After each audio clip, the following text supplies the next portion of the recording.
புனித லூக்கா எழுதிய நற்செய்தியிலிருந்து வாசகம்.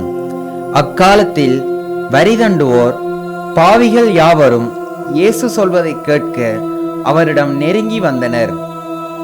பரிசேயரும் மறைநூல் அறிஞரும், இவர் பாவிகளை வரவேற்று அவர்களோடு உணவருந்துகிறாரே என்று முணுமுணுத்தனர்.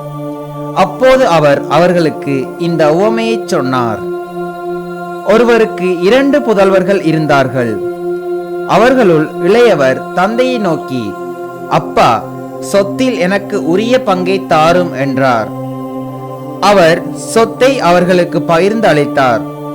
சில நாள்களுக்குள் இளைய மகன் எல்லாவற்றையும் திரட்டிக்கொண்டு தொலைநாட்டிற்கு நெடுபயணம் மேற்கொண்டார். அங்கு தாறுமாறாக வாழ்ந்து தம் சொத்தையும் பாழாக்கினார். அனைத்தையும் அவர் செலவழித்தார். பின்பு அந்த நாடு முழுவதும் கொடிய பஞ்சம் ஏற்பட்டது.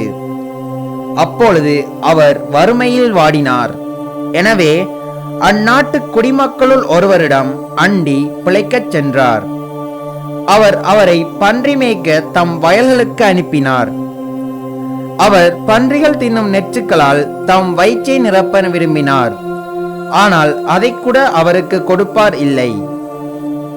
அவர் அறிவு தெளிந்தவராய், என் தந்தையின் கூலியாள்களுக்கு தேவைக்கு மிகுதியான உணவு இருக்க நான் இங்கு பசியால் சாகிறேனே.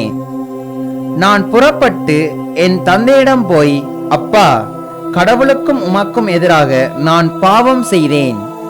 இனிமேல் நான் உம்முடைய மகன் எனப்பட தகுதியற்றவன். உம்முடைய கூலியாள்கள் ஒருவனாக என்னை வைத்துக் கொள்ளும் என்பேன் என்று சொல்லிக் கொண்டார். உடனே அவர் புறப்பட்டு தம் தந்தையிடம் வந்தார். தொலையில் வந்து கொண்டிருந்த போதே அவர் தந்தையை அவரை கண்டு பரிவு கொண்டு ஓடிப்போய் அவரை கட்டித் தழுவி முத்தமிட்டார். மகனோ அவரிடம், அப்பா, கடவுளுக்கும் உமக்கும் எதிராக நான் பாவம் செய்தேன். இனிமேல் நான் உம்முடைய மகன் எனப்பட தகுதியற்றவன். தந்தை தம் பணியாளரை நோக்கி, முதல் தரமான ஆடையை கொண்டு வந்து இவனுக்கு உடுத்துங்கள்.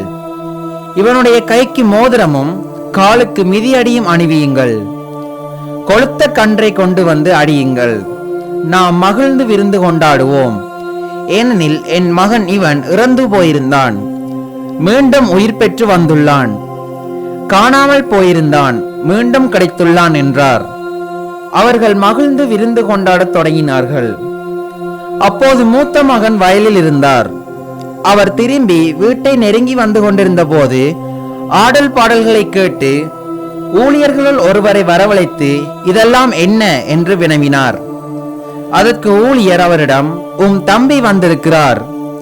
அவர் தம்மிடம் நலமாக திரும்பி வந்திருப்பதால் உம் தந்தை கொழுத்த கன்றை அடித்திருக்கின்றார் என்றார். அவர் சினமுற்று உள்ளே போக விருப்பம் இல்லாதிருந்தார். உடனே அவருடைய தந்தை வெளியே வந்து அவரை உள்ளே வருமாறு கெஞ்சி கேட்டார். அதற்கு அவர் தந்தையிடம், பாரும், இத்தனை ஆண்டுகளாக நான் அடிமை போன்று உமக்கு வேலை செய்து வருகிறேன். உம் கட்டளைகளை ஒருபோதும் மீறியதில்லை. ஆயினும் என் நண்பரோடு நான் மகிழ்ந்து கொண்டாட ஓர் ஆட்டுக்குட்டியை கூட என்றுமே நீர் தந்ததில்லை. ஆனால் விலை மகளிரோடு சேர்ந்து உம் சொத்துக்களை எல்லாம் அழித்துவிட்ட இந்த உம் மகன் திரும்பி வந்தவுடனே இவனுக்காக கொழுத்த கண்டை அடித்திருக்கின்றீர் என்றார். அதற்கு தந்தை, மகனே, நீ எப்போதும் என்னுடன் இருக்கிறாய். என்னுடையதெல்லாம் உன்னுடையதே. இப்போது நாம் மகிழ்ந்து கொண்டாடி இன்புற வேண்டும். ஏனெனில் உன் தம்பி இவன் இறந்து போயிருந்தான், மீண்டும் உயிர் பெற்றுள்ளான். காணாமற் போயிருந்தான், மீண்டும் கிடைத்துள்ளான் என்றார். கிறிஸ்து வழங்கும் நற்செய்தி. கிறிஸ்துவே உமக்கு புகழ்.